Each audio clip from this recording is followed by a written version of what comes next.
देव नारायण मंदिर पर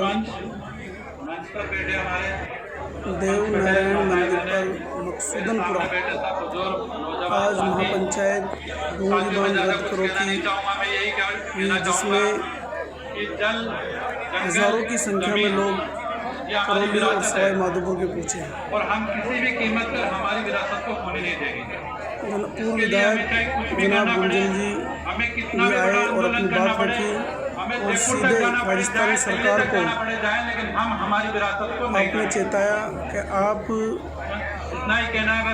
क्षेत्र गांव के लोगों के दर्द को सुनो। अगर आपने इनके दर्द को नहीं सुना तो फिर हम दूसरा रास्ता इख्तियार करेंगे और मैं प्रहलाद गुंजल जनता के साथ में रहूँगा और जनता जो तय करेगी वो हम करेंगे।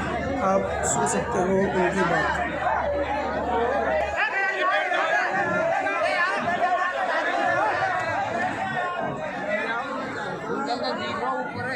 भारत माता की।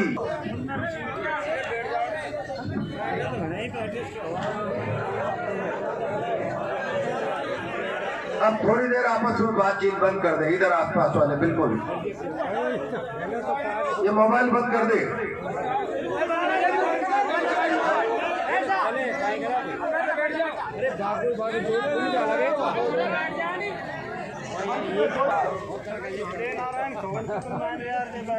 सम्मानित मंच,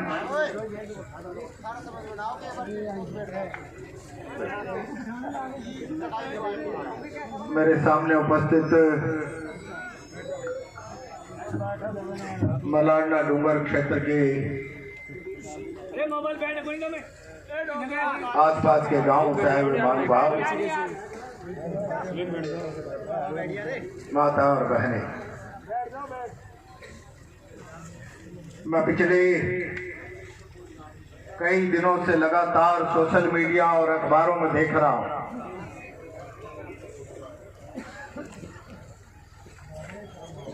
डोंगरी बांध 76 गांव के जीवन के लिए चुनौती बन गया है।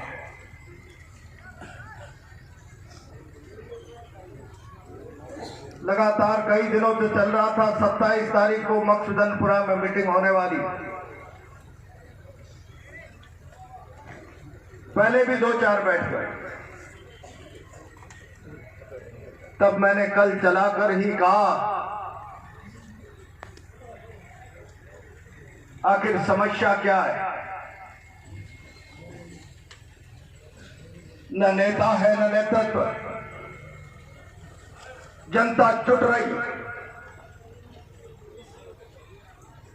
और मैं जब आज आ रहा था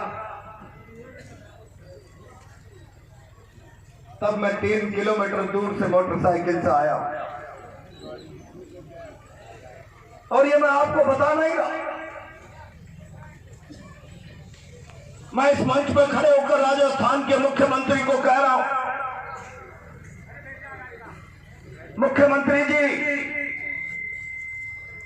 ये लोग जो मेरे सामने खड़े हैं, जो रेल आप सड़कों पर किलोमीटरों तक लग रहा है,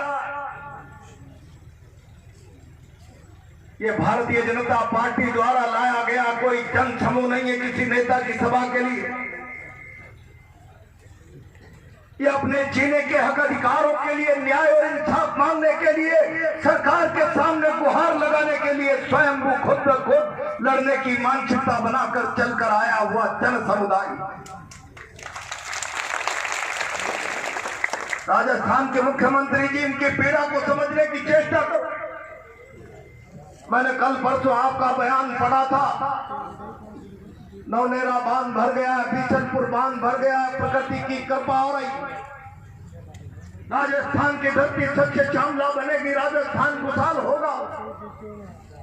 केवल खरीफ की नहीं, रबी की फसलों में भी हम पर्याप्त मात्रा में पानी पा पाएंगे, ऐसी कृपा हो गई। मुख्यमंत्री जी, आप भी जश्न मना रहे हो, राजस्थान की धरती उर्वरा सच्चा छामला बनने जा रही है और 76 गांव का व्यक्ति अपनी से श्यामला उर्वरा धरती छीनने की चिंता में चिंताग्रस्त होकर सड़क पर बैठा हुआ। कौन करेगा इसकी चिंता का समाधान?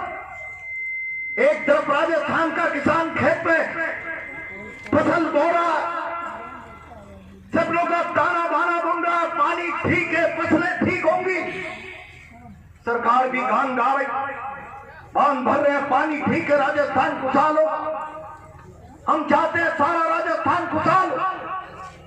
लेकिन उस खुशहाल राजस्थान का एक हिस्सा बदनसीबी पर नहीं रोके, अपने सामने आने वाली चुनौतियां खतरा बनकर भय का वातावरण उनके जीवन में उपस्थित नहीं करे।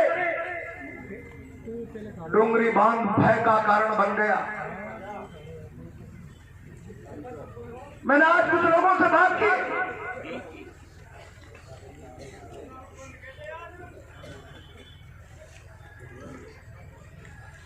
76 गांव का विस्थापन, और मुझे कहा गया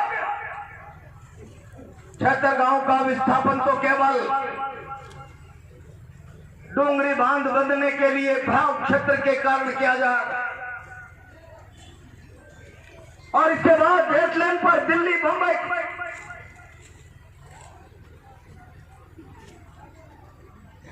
एटलैंड के चारों तरफ इंडस्ट्रियल कॉरिडोर, औद्योगिक गलियारा बनाया जाएगा। उस औद्योगिक गलियारा में न जाने कितने किसानों के सपनों को उजाड़ दिया जाए।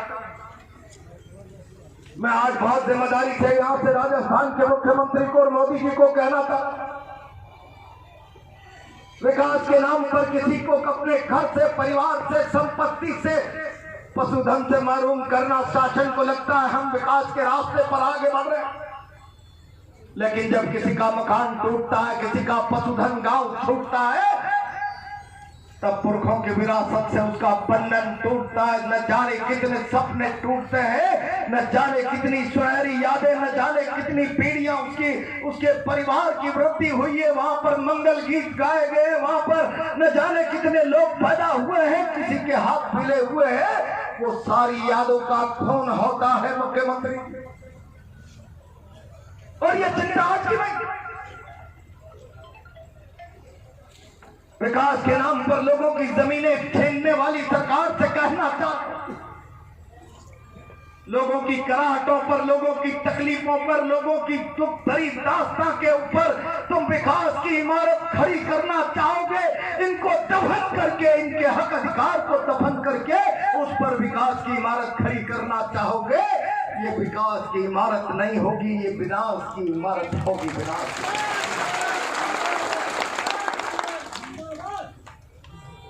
1894 में अंग्रेजों ने कानून बनाया था, हम रेल लाइनें बिछाएंगे, सड़कें बिछाएंगे, कुछ और करेंगे, देश के किसानों की जमीनें छीनेंगे। अंग्रेज से छीन सकते, लेकिन राजस्थान में तो जब revenue, land revenue, forest act अंग्रेज लेकर आए तो शायद उनको पता नहीं होगा जल जंगल जमीन आदिवासी की है। मानगढ़ की धरती पर आदिवासी भीड़ उमड़कर खड़ा हो गया गुरु गोविंद के नेतृत्व में। फिरंगी सरकार की संगीनें कम पड़ गई, जलियांवाला कांड से बड़ा कांड मानगढ़ की धरती पर हो गया, लेकिन विदेशी सल्तनत के सामने घुटने टेकने के लिए आदिवासी तैयार नहीं। आज फिर आप कानून की जंजीर इनके पैरों में डालना चाहते हो। लगातार 1894 के बाद सरकारों ने जमीनों के छोटे छोटे अधिग्रहणों को लेकर कई स्टेट लेवल पर अलग अलग कानून बनाए। अभी कोई गोविंद जी कटारिया कौन कह रहे, हम नहीं भूले रणथंभौर के विस्थापन की दास्तां, हम नहीं भूले विठल पीर की दास्तां को। मैं पढ़ रहा था कल परसों, बीसलपुर में 13 गांव विस्थापन के नाम पर लगभग 60-70 गांव को उजड़ना पड़ा, और 36 गांव ईश्वरदा के आज भी ऐसे हैं जिनको मुआवजा नहीं हुआ। सरकार के सामने मुआवजा मांगते मांगते दर दर की ठोकरें खाने के लिए मजबूर हो गए। तब मैं बहुत जिम्मेदारी से कहना था, 2013 में मनमोहन सिंह जी की सरकार ने अंग्रेजों के समय से चलने वाले 1894 के भूमि अधिग्रहण बिल को समाप्त करके कह दिया, जिस फसल जमीन के अंदर 2 फसल लगातार होगी, दुनिया के किसी भी कानून और किसी भी जरूरत के लिए उस जमीन का अधिग्रहण नहीं किया जा सकता, नहीं किया जा सकता। एक्ट बना दिया। 2000 लेकिन आपने देखा 2014 में शासन का सिनेरियो बदल गया। आज हिंदुस्तान के किसान के सामने चुनौती है, परेशानियां। मैं बहुत जिम्मेदारी से कह रहा हूं, ये हिंदुस्तान के किसान को समझने की आवश्यकता है। भाई इनको रुको दो ना, थोड़ी देर हॉर्न वालों, इनकी गाड़ियां बंद करा दो। आपकी गाड़ी है तो भैया ये गाड़ी वाले हॉर्न जो दे रहे हैं वो बंद कर दे प्लीज। हमने देखा स्वामीनाथन आयोग की सिफारिशें आ गई, हिंदुस्तान का किसान एमएसपी की गारंटी के लिए सड़कों पर आया। साथियों, आज सभी दूर दराज से पधारे हुए हमारे पिता टूटे बुजुर्गों, नौजवान साथियों, आज हमारे अस्तित्व की लड़ाई है। अगर आज हम नहीं जागे तो ये बैंगी पूरी सरकार ये कान खोल करके सुन ले, हमारी जान तक चली जाए, लेकिन हम एक इंच पीछे हटने वाले नहीं है। समय रहते हुए तो सरकार हमें यह आश्वस्त करे। और साथियों, मैं प्रशासन, शासन प्रशासन से ये कहना चाहता हूँ, ये क्यों नहीं इस बैठक करना चाहते कि इसकी क्या योजना है, किस बात को लेकर ये किस चीज को लेकर आगे बढ़ रहे हैं। सरकार भी कह रही है हमें इस प्रकार के गुमराह करके और हमें इन लोगों को गुमराह करके किसान को बेवकूफ बनाया जा रहा है। साथियों, मैं आप सभी से निवेदन करना चाहता हूँ, अगर हमारे पूर्वजों की जमीन, जल, जंगल और जमीन ही नहीं रहेगी तो हम और हमारे बच्चों का भविष्य क्या देख पाएंगे। साथियों, इसलिए हम हमारी ओर से निवेदन करते हैं आप सभी से, हमें जब भी पंचायत कमेटी जो भी निर्णय लेगी, कमेटी का जो भी फैसला होगा वो हम सर आगों पर रखते हुए जितनी कोशिश हमसे होगी उतनी कोशिश और प्रयास करेंगे। जय हिंद, जय भारत।